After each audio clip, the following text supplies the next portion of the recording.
The Department of Homeland Security has been the top target on the Donald Trump's revenge tour, and you, Madam Secretary, are the chief accomplice. The Trump administration is hell-bent on destroying the Department of Homeland Security, built through bipartisan collaboration over the past 2 decades and evading any accountability for its actions. Let's start with what the administration is doing to FEMA. Madam Secretary, you said that you want to get rid of FEMA, and the administration's plan is to shirk its disaster response obligation and leave state and local governments to fend for themselves. Emergency managers across the country are sounding the alarm about the limited ability to respond when disasters strike, but their calls are falling on deaf ears from the White House.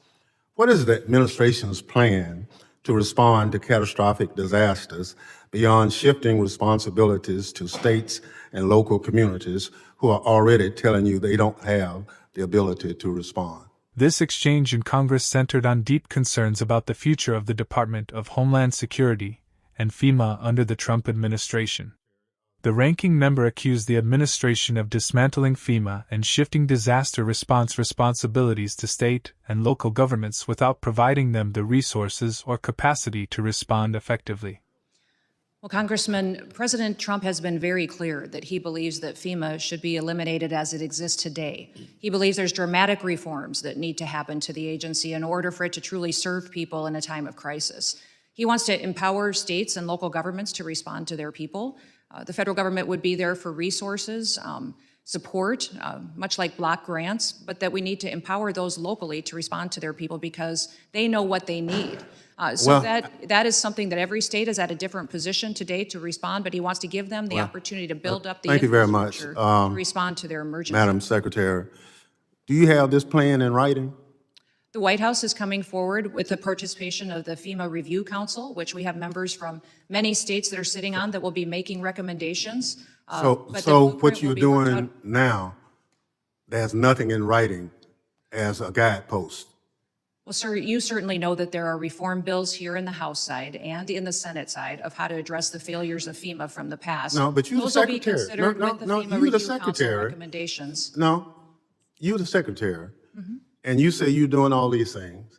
And I'm just asking you, do you have a written plan for what you're doing? There is no formalized final plan for how this goes forward because the input of Congress is critically important. As you know, there are statutory requirements of the agency. Well, I'm glad you recognize, Madam Secretary, I'm glad you recognize the statutory requirements.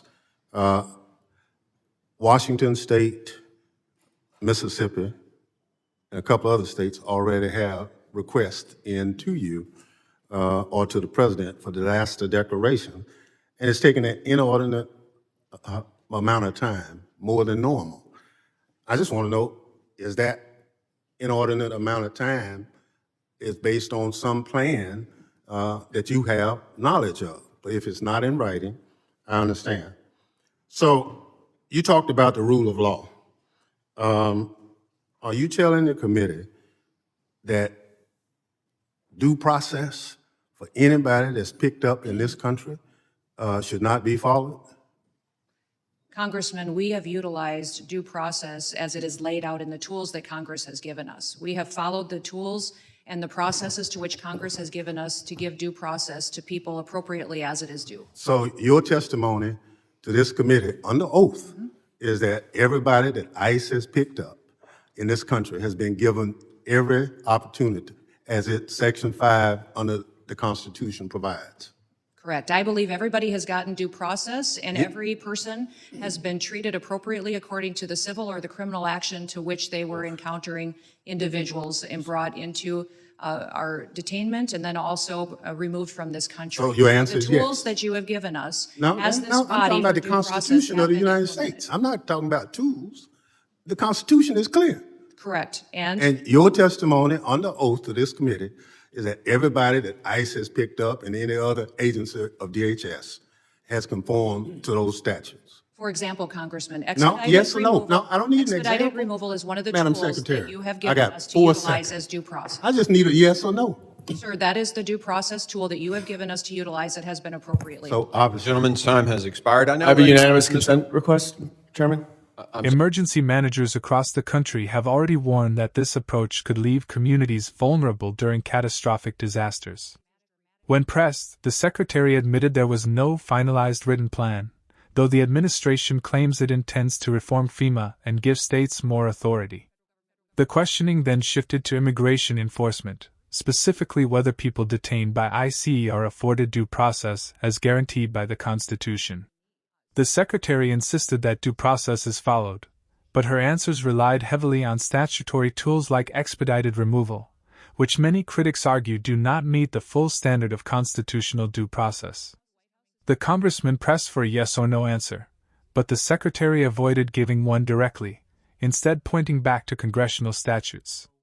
This hearing highlights two central issues. First, whether the federal government is abdicating its responsibility in disaster response by trying to dismantle FEMA. Second, whether immigration enforcement under DHS respects constitutional rights or relies too heavily on statutory shortcuts. These debates go beyond political disputes. They affect the safety of Americans in disasters and the rights of individuals in the immigration system. If you want clearer and independent breakdowns of important congressional hearings and government decisions, make sure you subscribe. That way, you'll always stay informed with straightforward analysis of issues that matter most.